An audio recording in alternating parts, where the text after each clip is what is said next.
आरो मोनसे खोन्थाखौ जों रोखा बुंखाबाय जोंनिया बावैसोनो सार्कुलारखौ होनो थांगासिनो दङ सार्कुलार होब्लाबो बे जौसांनि गेजेरजों मोनसे मेसेज हरखाबाय फेरेंगाया आंनि जाति जयन्त बसुमतारी एमएलए आ बिथांनि जाति बिदिया खिन्थु जोंनाव सोलिनाय नङा आं स्पष्ट इंगित हरखाबाय जाय जेनुइन पास जागोन नो टक जेबो बाथ्रा बुंनांगौ गैया he will get the job बावहाय खुनु दालाल थानाय नङा जोंनाव सोरबाया ओइ जयन्तआ इसिबां बिदों फेरेंगाया इसिबां बिदों बेखौ रावजोंबो दा खोनासं बावहाय जयन्तआबो आखाइ होआ फेरेंगायाबो आखाइ होआ शिबसाराबो आखाइ होआ जेनुइनलि जायफ्रा थांगोन पास जालांगोन बेनो साख्रिखौ मोनगोन नंखायनो सांग्रां जानो थाखाय नोंथांमोननि गेजेरजों मेसेजखौ हरनाय जाबाय बेखौ जों बयबो साखाफारायै जानजि खाफ्रानायनि सम जाबाय होननानै आं फोरमायबाय जोंनि गभर्नमेन्ट अफ बिटिआर नि माखासे जोंनि प्रजेक्टफोरखौसो आं नोंथांमोननो एसे बुंथिनो नागिरबाय मानब गेदेर प्रमद बर' बिथाङा स्पेसियेलि आंखौ थुलुंगानायनि थाखाय आं बिथांखौ हामबाय होनो बिथांनि दैदेननायाव जोङो दिनै सान्ति गायसननायजों लोगोसे जौगाथायखौ लाबोनो साफ्रोमबो इएमफोरा साखाफारा जानानै खामानि मावनांगौ होननानै थुलुंगानायजों लोगोसे बिथोन होदोंमोन बेदि लेखा आङो आंनि ओएसडि आहमेद बिथांखौ स्पेसियेलि दिल्लीनिफ्राय मा फान्ड मोनबोयो बेनि थाखाय मावनो दायित्व होनाय जादों आरो बिथाङा दिनैसिमावहाय मोनब्रैसो बुस्थुखौ जोंनो लाबोना होनो हाबाय मोनसेया जादों नेशनेल बी बोर्ड बिनि गेजेरजों जोङो थांनाय मा मासाव होनदोंमोन अपेनिं खालामनाया अक्ट'बर या अक्ट'बर 21 बेनिफ्राय बै समाव जोङो फिसा मोनसे फान्डल' मोनबोदोंमोन 34 लाखनि किबा एटा पाइसिल' न 38 लाख फार्स्ट टाइम जोंनो हरदोंमोन बिनि एनअसि माबाखौ हैनाय लोगो लोगोनो इउटिलाइजेशन सार्टिफिकेटखौ हैनाय लोगो लोगोनो देग्लाय जोंनो 8 crore सामथिं गभर्नमेन्ट अफ इन्डिया सेंसन होदों बिनिनो फार्स्ट इउनिटआव जोंनो हरदों 4 something crore बाखि 4 something खौ जोङो बाक्सायावहाय गायसननाय जागोन सेकेन्ड इउनिटखौ बिटिआर आव मोननै इउनिट दा बे बेरेमोदै सोदांनाय हाबाफारिनि गेजेरजों जोंनि बिटिआर सरकारा साफ्रोमबो मानसिखौ गावबा गाव आथिङाव गसंनो हानायनि बा थांना थानायनि राहा लामा दिहुननो हाथों होननानै बे खामानिखौ मावनाय जादों मानोना जों साफ्रोमनोबो साख्रि होनो हाया 2 नम्बराव स्पेसियेलि जोंनि एक्स एनडिबि फोरखौ थांना थानायनि राहा लामा होनो थाखाय जोंनि बिटिआर सरकारा फिन रोदोमखां होननाय मोनसे एनजिअ दानानै होदों बे फिन रोदोमखांनि मुङाव मोनब्रै जिल्लानि थाखाय मोनबा जिल्लानि थाखाय गासै 5 कोटी थाखा जोंनि शिबसारा गावनि फान्डनिफ्राय अलरेडि सेंसन होनाय जाबाय दानिया बे 5 कोटी थाखाखौ माबे खामानियाव बाहायनो बेनि मोनसे प्रजेक्ट बानायनानै मोनफ्रोमबो हालामनि फिन रोदोमखांनि सिङाव फिन रोदोमखां एनजिअ दानाय जा रेजिस्टार एनजिअ फोर दङ बिथांमोननो जोंनि फरेस्ट डिपार्टमेन्ट आरो land and revenue डिपार्टमेन्टआ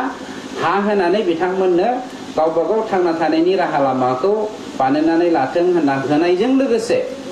government of इन्डियानिफ्राय specially माबाफोर मोनबोबावो नामा होननानै जोङो राहा लामा लायनायनि गेजेरजों एग्रिकालचार डिपार्टमेन्टआ जेरावहाय भारत सरकारनि बयनिख्रुइ धोनिसिन जोंनि समाजजों पाब्लिकजों सोमोन्दो थानाय मोनसे बिफान हिसाबै बे डिपार्टमेन्टनिफ्राय गोबां जोङो रां लाबोनो हायो नाथाय जोंनि एग्रिकालचार डिपार्टमेन्टआ बिटिआरनि एग्रिकालचार डिपार्टमेन्टआ मावनायाव एसे गोहैलो जानायखाय बे बुस्थुखौ आं फरेस्ट डिपार्टमेन्टनियानो हस्तक्षेप खालामनाय जादों आरो बिथांमोना खारगासिनो दङ अब्लाबो जोङो फरेस्ट এগ্রিকালচার ডিপার্টমেন্টৰ পৰা আমি এটা হেৰি পাইছো কাজু বাদাম ৰোৱাৰ এটা মিশন ইয়াৰ সেংচন আমাৰ অলৰেডি হৈ গৈছে আৰু এটা স্পেশালি আমি ফিল্ড ৰেডমকাঙত যিসকল ইনভলভ আছে ফিল্ড ৰেডমকাঙা কেৱল মাত্ৰ এনডিবিনি থাকাই নঙা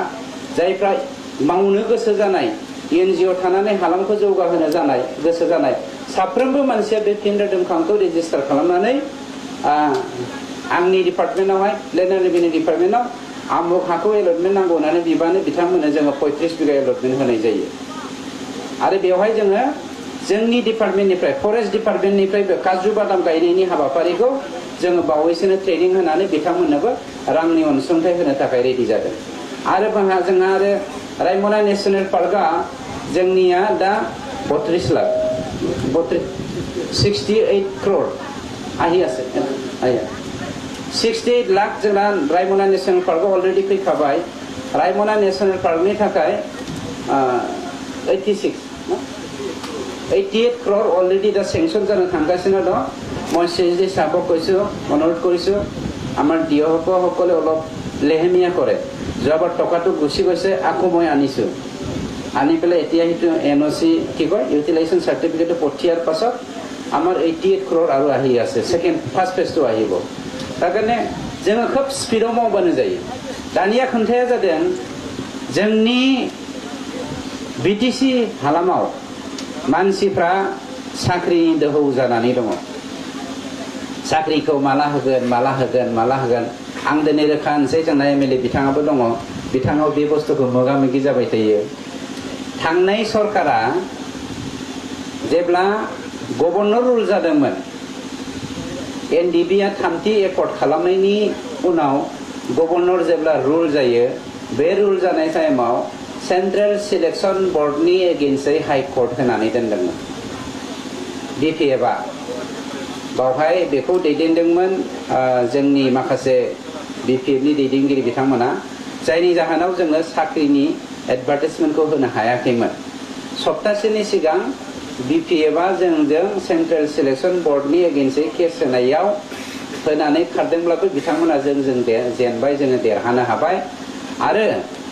बावैसोनो जोङो साख्रिनि इन्टारभिउखौ होनाय जासिगोन दानिया कुइसना फैदों जोंनाव प्राय माने मैक्सिमाम 11,000 पोस्ट दं थार्ड ग्रेड फोर्थ ग्रेडनि मात्र 11,000 मानसि আছে আমার তার 11,000 पोस्टखौ जोङो सोरनो होगोन जोंनावथ' बिराद लेखा गोरों मानसिफ्रा बुंफबजोबनानै दङ फरेस्ट डिपार्टमेन्टआव 400 सामथिं আমার তাত खालि पोस्ट আছে 400 सामथिं पोस्ट खालि दङ 400 सामथिं पोस्ट निबनुवा जोंनिया 3 लाखनिबो बारा दं साख्रि होनानैथ' मानसिफोरनि गांनाय उखैनायखौ फोजोबनाया गोरलै नङा दानिया जोंनि सरकारा जे होनदों नखर नखर थांना थानायनि राहा लामा जायखौ जोङो मोनसे साख्रि होननानै बुंनो हायो इन्डास्ट्रियास माबायदि जागोन नंखायनो गावबा गाव थांना थानायनि राहा लामाजों लोगोसे जोंनि समाजखौ जोङो माबोरै दैदेनलांनो हागोन बेखौ जोङो बांसिन नोजोर बोदों आरो मोनसे खोन्थाखौ जों रोखा बुंखाबाय जोंनिया बावैसोनो सार्कुलारखौ होनो थांगासिनो दङ सार्कुलार होब्लाबो बे जौसांनि गेजेरजों मोनसे मेसेज हरखाबाय फेरेंगाया आंनि जाति जयन्त बसुमतारी MLA आ बिथांनि जाति बेदिया खिन्थु जोंनाव सोलिनाय नङा आं स्पष्ट इंगित हरखाबाय जाय जेनुइन पास जागोन नो टक जेबो बाथ्रा बुंनांगौ गैया he will get the job बावहाय खुनु दालाल थानाय नङा जोंनाव सोरबाया ओइ जयन्तआ इसिबां बिदों फेरेंगाया इसिबां बिदों बेखौ रावजोंबो दा खोनासं बावहाय जयन्तआबो आखाइ होआ फेरेंगायाबो आखाइ होआ शिबसाराबो आखाइ होआ जेनुइनलि जायफ्रा थांगोन पास जालांगोन बेनो साख्रिखौ मोनगोन नंखायनो सांग्रां जानो थाखाय नोंथांमोननि गेजेरजों मेसेजखौ हरनाय जाबाय बेखौ जों बयबो साखाफारायै जानजि खाफ्रानायनि सम जाबाय होननानै आं फोरमायबाय